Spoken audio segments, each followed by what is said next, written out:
ఎందుకంటే నేను వాక్యమునకు స్థానం ఇచ్చాను. ఎందుకంటే క్రీస్తు నా యందు జీవిస్తున్నాడు కనుక నా కొరకు నీతి కిరీటం అన్నది.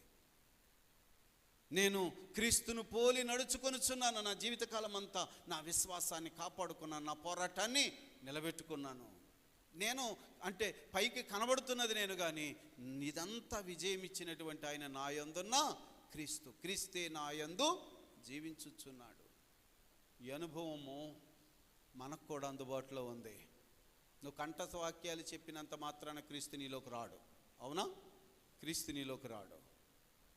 వాక్యమును స్వీకరించు, ఆశతో స్వీకరించు, వాక్యాన్ని నెమరు వేసుకో, ధ్యానం చేయి, అధిక సమయం దేవుని సన్నిధిలో గడిపెట్టు. దీనికంటే దేవుని సన్నిధి కంటే ముఖ్యమైనది లేదో. సమయాన్ని పెట్టుదాం. ప్రభు త్వరగా రాబోతున్నాడు. ఏ సమయాన్ని మరి ఆ ముగింపు వస్తుందో